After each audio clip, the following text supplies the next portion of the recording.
video, I'm going to show you the one thing that you can do to make really any business more profitable, and I'll show you the results of that one thing. All right, I know I probably look weird because I got great looking hair and everything, and these glasses, I'm wearing them. You know what? Let me show you. So this is what I see when I'm making these videos for you. It's like these super bright lights, and then I got this screen going, and dude, it can give you a headache. So that's why I've got these glasses on. I look like this right now, like I have been to the beach because I just got back from the beach. And it was a great day, and it was an unusually profitable day, which has been fantastic. And the reason it was profitable is because of the thing I'm about to show you. And the thing I'm about to show you is tactical and strategical. Yeah, strategical is a word, I think. Sure it is. And that thing is long-term thinking. All right, see this right here on the screen? I hate to be one of those dudes, by the way, but there's a point to all this, all right? So see what you see on the screen right here. I'm filming this for you at 5:17 in the afternoon on the 18th, 18th of May. Today's Wednesday. And these are the sales so far for today that have come into the business. And I've basically done nothing all day, and it's been great. I got up, went to the beach, and it was a cool drive. My wife Natalia and I decided to go down to the beach, and we needed to collect some water from the ocean. I know this sounds so weird. We needed to collect some water from the ocean so that she could do some experiments with ingredients for her skincare line. And so we needed to expose some of the ingredients to real seawater. So we drove down to the beach, which was great. It's always fun to go down to the beach. For any of my fellow nerds out there, the footage where I'm in the water, like trying to gather water from the ocean, I shot it on this little thing. This is made by Insta360. I just got it, and I was holding it like this. Huh? So we got back from that mission, and then I immediately needed to turn around and drive my daughter to get a CT scan, which is really scary, medical stuff, because she had been having some pains, and it turns out everything, thank God, is totally cool. So I've spent like all day either A, at the beach, which is fun, or B, being super nervous with my baby girl, my oldest daughter, my firstborn child, in the waiting room trying to get these test results, and then, beach, and then yay, everything's good. And you know what? That's like the reason I'm telling you that is to illustrate that this is exactly what running ads is like. Like, it's a typical day where you're like, yay, oh man, yay. Like, that's exactly what it's like. It's totally up and down. And, shooting these videos for you where I'm trying to show you how to do stuff on social media. I know I'm probably covered in like cat hair or whatever, but who cares? Where I'm trying to show you how to do stuff on social media. It's unnerving at times. And the reason it's unnerving at times is because like some days are awesome, but some days like are not really that cool at all. And it can be kind of embarrassing to show you. For example, I made some videos for you last week where I showed you new campaigns that I was testing, and they started out, pretty good. And then like on Friday, not so good. Then on Saturday the 14th, like really not so good. In fact, it was so bad that I made a video for you about it. And the video was called, what to do when you have a bad day of ads, because I was like, man, I didn't want to not show you, and I think also knowing how to deal with the ups and downs of this stuff is really, really the key to making it all work, that long-term thinking, which I will prove to you here in a minute. So anyway, Saturday was like, ew. And, of course, I'm using ROAS.org, and it's automating a lot of stuff. So Sunday started to get a little bit better. Like I still lost money, but it got a little bit better because ROAS.org is doing what it was supposed to do. Now, granted, a lot of these campaigns are new and they're test campaigns. So, that day rolls around, and then Monday comes around, and it's like, all right, come on, baby. And then so Monday, it ended up making $1 or $2, and so that's pretty good. And you know what? This is like normal, especially for top of funnel campaigns, right? So what you're looking at on the screen, this is like me showing just the one ad primarily to total strangers. They're selling a $4 thing. And yes, there are one-click upsells in my $4 thing, but of course I know I'm not going to get rich off of my $4 thing, obviously, but anyway, let's keep going. So yesterday, Tuesday the 17th, it starts looking pretty good again. And this is ROAS.org doing its job.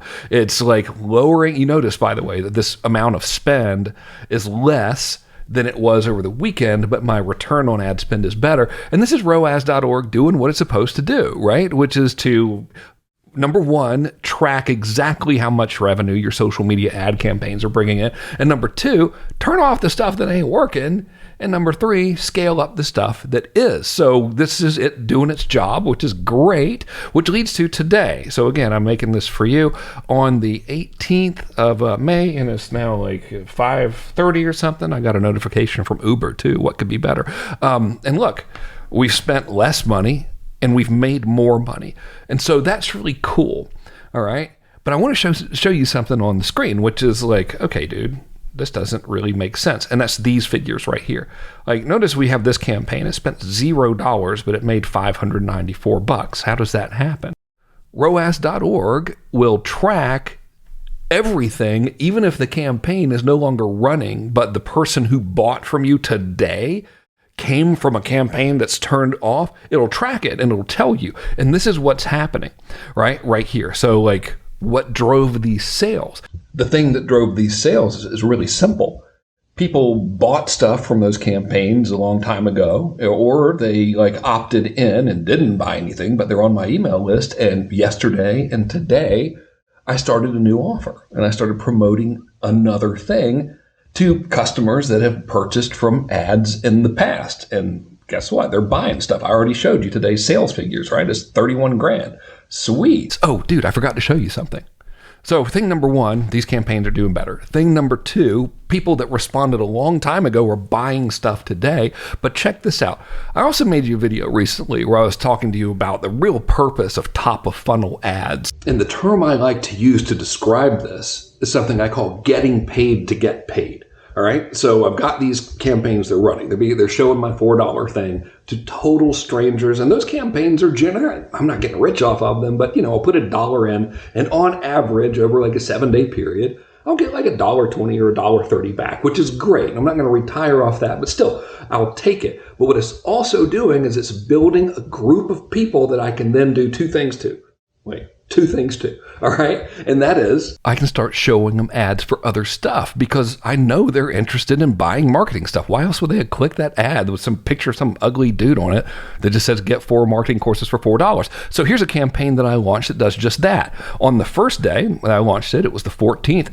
Didn't do so well. Now, of course, look, Facebook's telling me I made double my money, but in reality, I'm using ROAS.org. That's telling me that I brought in $297, so it lost a little money. But on day number one, nothing ever really works right out of the gate. You got to let the algorithm kind of do its thing. Check out day number 2. Here we go. Spent $321, and this one brought in $1,281. I'll take it, right? That's good. Now, all I'm doing right here is I'm taking people who self-identified. Oh, let me show you day number 4 or whatever, day number next. I'll just show you the rest of the time. So from Monday through today. Look, I've only spent $831 on this campaign. I should probably turn it up. I've got the automation just raising it like 5% a day, but I'm gonna up the bids on this one because it's working. Look, I spent $800. I brought in $1,872, and that's just on one little retargeting campaign. Simple, right? Which leads us to, if we look at, for just today by itself, the total account, considering all campaigns, I've spent $900 on ads today and everything that's tracked from ads. Now, of course, for the day, you saw we did 30 whatever. I forgot. Let's hit refresh, actually. Maybe it'll make us more money. We're at 32 now. Sweet, 32 grand. So that's more. I don't remember what it was when we first started talking because it's at the end of the day and it's been a pretty busy day. But whatever, you get the point, right? So look at this. For the campaign itself, I spent $900 and everything that's tracked to ads is $3,100. It's 3 times the money in the same day. Why? It's because on the days where it gets bad, I don't allow myself to get emotional about it because I use ROAS.org and I know that it's going to turn the stuff off that's not working and it's going to follow the parameters I've already set out, which is like, hey man, if this thing spends, more than X amount of money, it hasn't made a profit, then turn it off. And if it is making a profit, let's raise it up a little bit slowly. You know, let's not go crazy. Let's just be kind of smart about it. And that's the name of the game. But if you're making decisions like every day and you get scared and you panic, then you're never going to get this stuff. Marketing and business isn't about making a quick buck, right? Like, sure, we can have days like today where I send an email out with a special offer and things work out pretty well. And the same thing happened yesterday, which was cool. But, you know, the reason I was able to do that is clearly these glasses, which I can't tell if they're helping, by the way. It's really weird.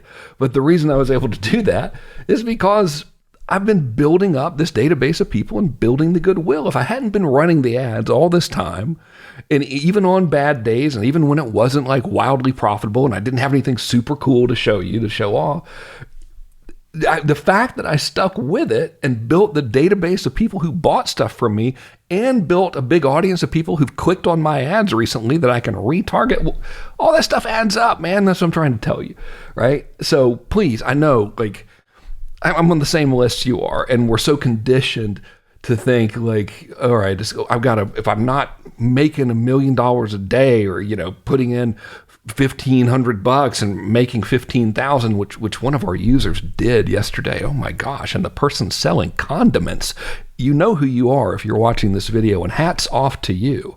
Really, like, well played. Condiments, like stuff you put on sandwiches, you know? Anyway, you're used to seeing webinars like that where it's like overnight success, jets, Lambos, you know? And there isn't an overnight success. It's a long-term play. And what you do is essentially, like, you use these top of funnel ads. And of course they don't always make money, but you use these top of funnel ads, and metaphorically you're like planting seeds, you know, and then those seeds come to harvest. And when they do, it works well. But if you stop planting the dang seeds, you're never going to get the harvest, et cetera, et cetera. Metaphors. Try ROAS.org. It works really, really well. There's no way I can manage all of these ad campaigns on my own. Well, I mean, look at me, for God's sake. I got to have automation. I got to have AI. I got to have computers and stuff. No, I can't do it.